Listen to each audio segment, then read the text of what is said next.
السلام عليكم ورحمة الله وبركاته إن الحمد لله والصلاة والسلام على رسول الله أما بعد সংগ্রামী তৌহিদি জনতা, আমরা আজকে বড় দুঃখ এবং ভারাক্রান্ত হৃদয় নিয়ে এখানে উপস্থিত হয়েছি। আমরা কখনো কল্পনাও করি নাই রামপুরের মতো জমিতে জন্মগ্রহণ করে কেউ রসুলের বিরুদ্ধে কটূক্তি করবে।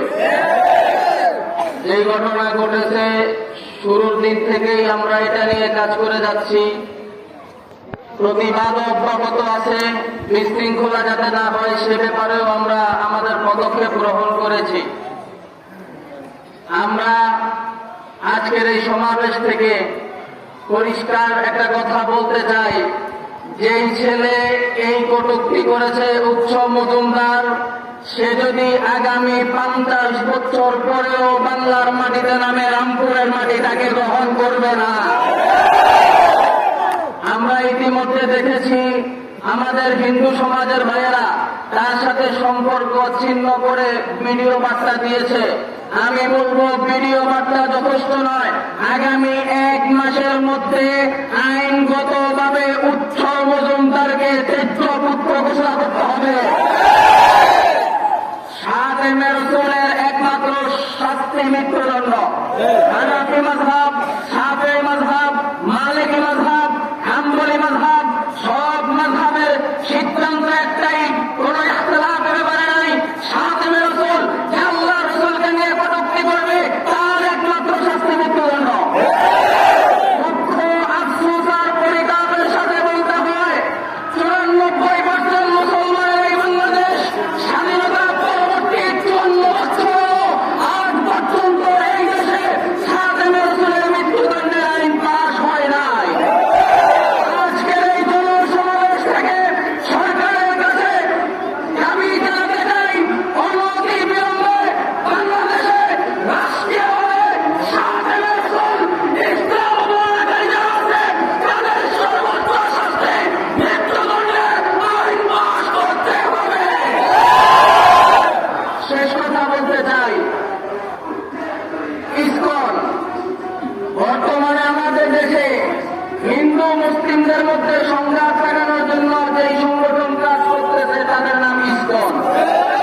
পাশের রাষ্ট্র ভারতে আরএসএস এর মতো বাংলাদেশকে অখণ্ড ভারত হিসাবে প্রতিষ্ঠা করার স্বপ্ন নিয়ে তারা কার্যক্রম শুরু করেছে। আমরা আগেও দাবি জানিয়েছি, আজও দাবি জানিয়েছি, ইসকন একটি সন্ত্রাসী সংগঠন। এই সংগঠনের কার্যক্রম বাংলাদেশে হতে পারে না। এই ইসকন আমার বাংলাদেশের চট্টগ্রামের আদালত চত্বরে হামলা করেছে, একজন আইনজীবীকে হত্যা করেছে। গত কয়েকদিন আগে একজন মসজিদের খতিব, তাদের বিরুদ্ধে বক্তব্য দেওয়ার কারণে আমরা দেখেছি সেই খতিবকে খুন করা হয়েছে। গাজীপুর টঙ্গী থেকে বাংলাদেশের পঞ্চগড়ের সীমান্তে মনে গেল তাদের সম্পর্ক পাশের দেশের দাদাবাবুদের সাথে।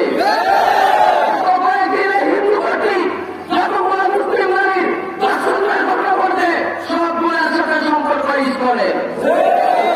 আজকের এই সমাবেশ থেকে পরিষ্কার ঘোষণা, ইসকনের কোন কার্যক্রম বাংলার জমিনে চলবে না।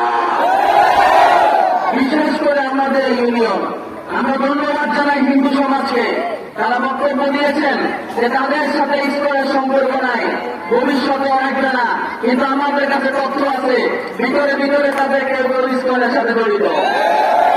কাজে হিন্দু সম্প্রদায়কে বলবো, খুব গরম ভাষায় বলতে চাই না, শান্তভাবে বলতে চাই, ইসকনের সাথে কোন সম্পর্ক যদি আপনাদের থেকে থাকে তাহলে সম্পর্ক ছিন্ন করেন। যদি আপনারা ইসকনের সাথে সম্পর্ক রাখেন, আগামী দিনে যে কোনো অনাকাঙ্ক্ষিত পরিস্থিতির জন্য আপনাদেরকে দায়ী হবে। শেষ কথা, উৎসব মজুমদারের বিরুদ্ধে আমরা এই সমাবেশ বাস্তবায়ন কমিটি সিদ্ধান্ত গ্রহণ করেছি যে আমরা মামলা করব। আমরা আগামী কয়েকদিনের মধ্যে থানায় যাব। এখনকার কথাটা প্রশাসনের উদ্দেশ্যে, প্রশাসনকে বলছি, ঘটনার পর থেকে নিয়ে আমরা আপনাদেরকে সহযোগিতা করে আসছি, আপনারা আমাদেরকে সহযোগিতা করেছেন। তবে আগামীতে আমরা আপনাদের সহযোগিতা করব কিনা এটা আপনাদের কর্মতৎপরতার উপর নির্ভর করে। আমরা থানায় যাব, মামলা করব, ব্যক্তিবাদী না রাষ্ট্রবাদী মামলা হতে হবে। ব্যক্তিবাদীর মামলা নিয়ে ভালো করে জুড়ে পড়ে বারান্দায়